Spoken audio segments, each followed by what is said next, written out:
Welcome to What's a Crime? I'm Linda, and today we're going to be talking about a 26-year-old man named Marshal Iwaasa who has been missing for the last year.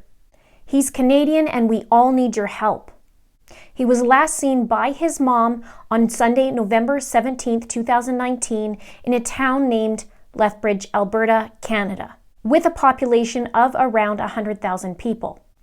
After that night, he just simply vanished without a trace. Police aren't treating it as criminal in nature, and family says that this is completely out of character for Marshal. The family is hoping that, with the public's help, that they can get Marshal's case investigated the way they feel it should.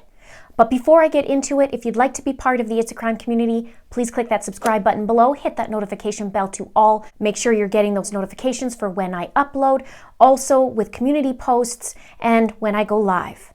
Please give this video a like and please share this out where you can. Now, let's get into it. This is Marshal Iwaasa. He's 26 years old. He weighs 170 pounds, is 5'11", and has brown eyes and brown shoulder-length curly hair.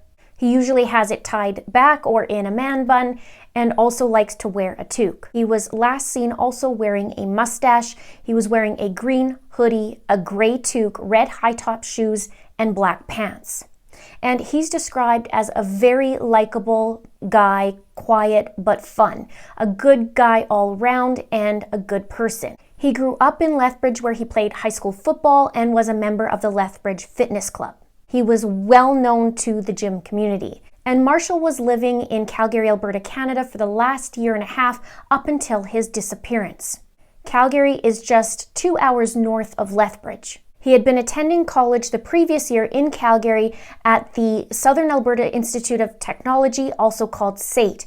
He was in software development. Also, up until his disappearance, he had been working 800 hours on a game. Now, on Sunday, November 17th, 2019, Marshal drove to Lethbridge, just 2 hours away. Marshal was born and raised there, as I mentioned.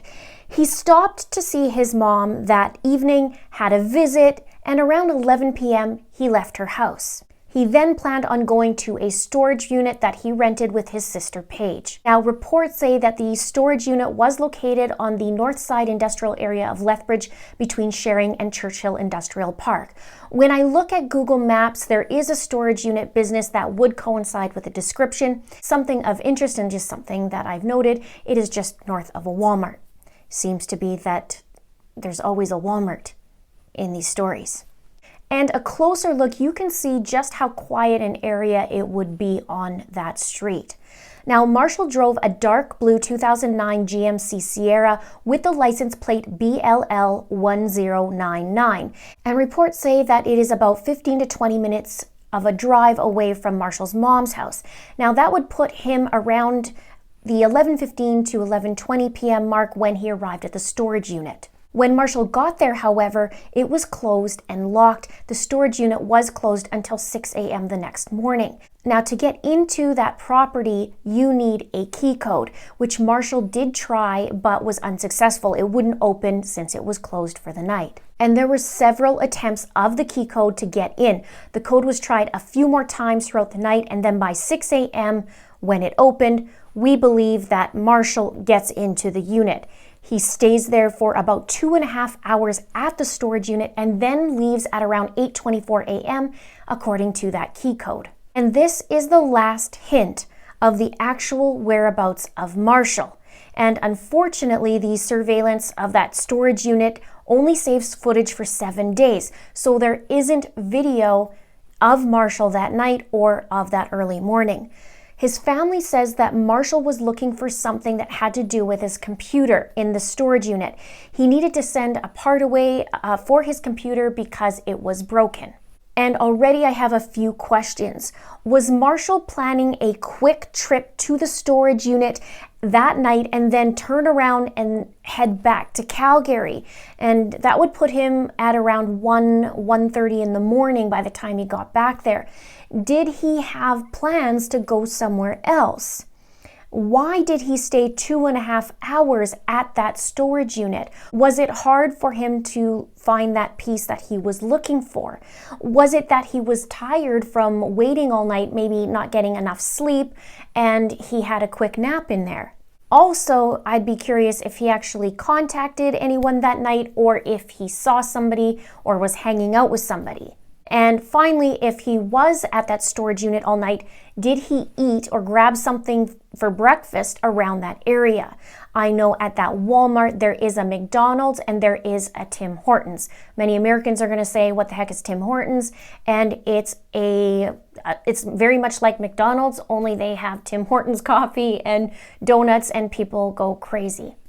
Now, the family thought that Marshal was going to go back to Calgary. They thought that he was going to school, but later they found out that Marshal actually didn't enroll in school for that semester. He had hinted to it in the summertime to his sister, but he kind of avoided the question is what she said, and he just kind of said, for the things that I know, you don't necessarily have to go to school for.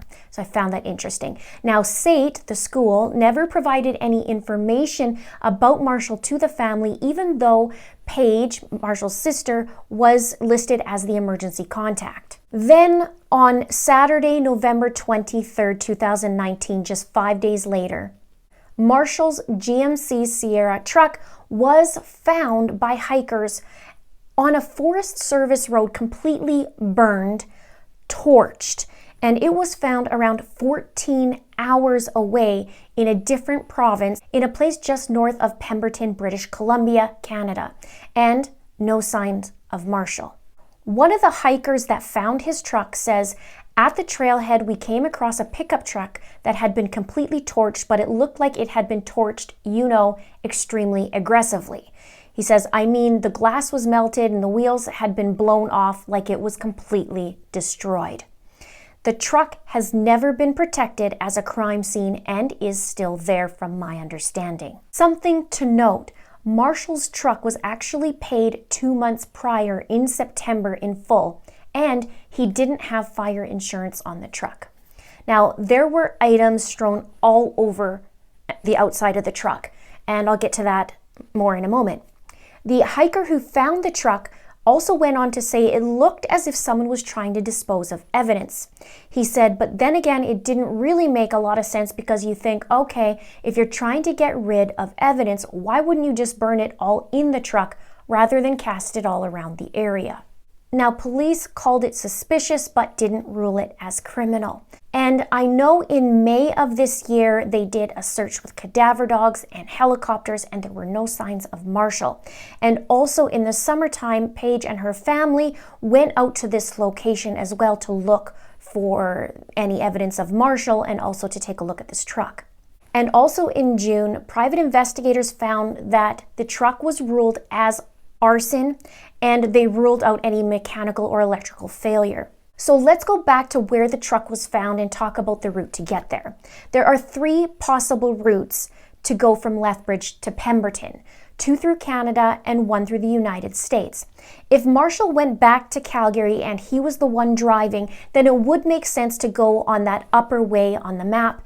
It's also the quickest way. The second choice would be, to me, the middle route, and last would be the third, in my opinion. You'd have to go through the borders. I've driven both the top 2 roads, and the most one actually I've done is the top one numerous times. And something to note is that the weather and the conditions in November can be pretty brutal. You have to look out for avalanche warnings, blowing snow, heavy snow, icy conditions. It can get really bad. So I do wonder if Marshal had the snow tires to go on that trip as well. Now, there's a couple more interesting things to take note on this point. There isn't one surveillance camera of Marshal's truck gassing up. But I don't know just how many gas stations were asked. In one report, I saw that Pemberton checked 4 gas stations. My interest would lie first, of course, in Lethbridge or Calgary before taking that long trip. Now, I did do a little map on the fuel needed for the trip using Marshal's 2009 GMC Sierra, and he would need about 3 tanks of gas to get there. So the question is, where the heck did that vehicle gas up? And was it Marshal that drove there? And did he first go to his house in Calgary, or did he drive straight from Lethbridge? And if you think about it, he went to that storage unit in Lethbridge shortly after 11 p.m. He had to wait all night with not much sleep and then left at 8:30 in the morning.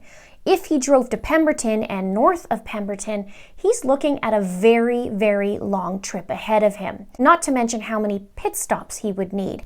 And one has to eat and drink, and yet no sign of either. Very, very odd. Now, this location where his truck was found was north of Pemberton.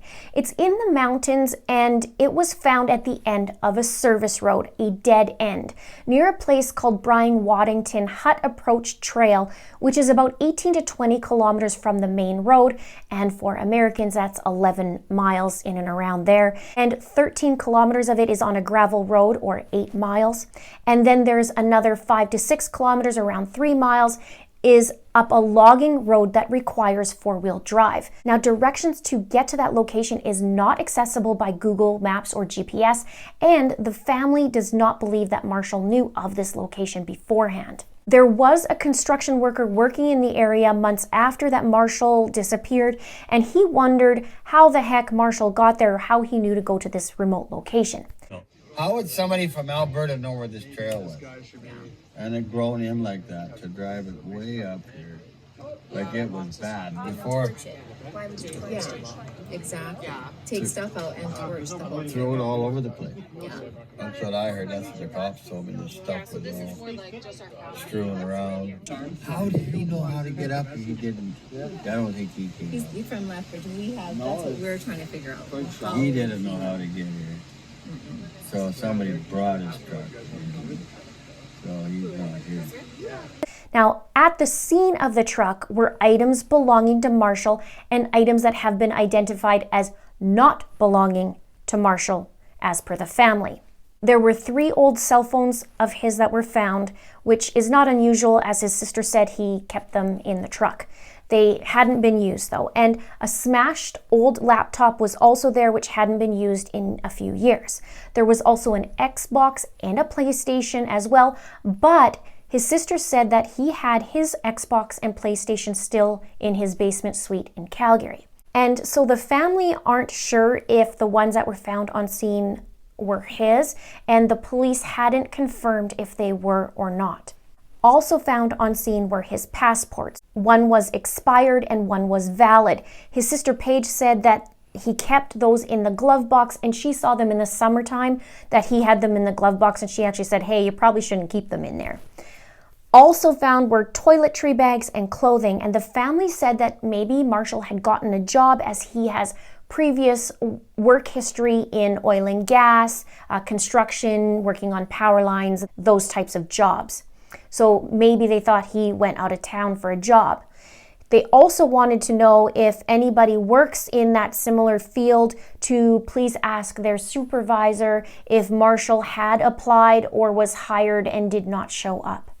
That's something they'd like to know. What was interesting is the hikers that found the truck took pictures when they found it, and a couple of days later when police arrived, the items had been moved around. There were also items that weren't belonging to Marshal. They said that they're not able to talk about it. Family members and close friends said that these were not his.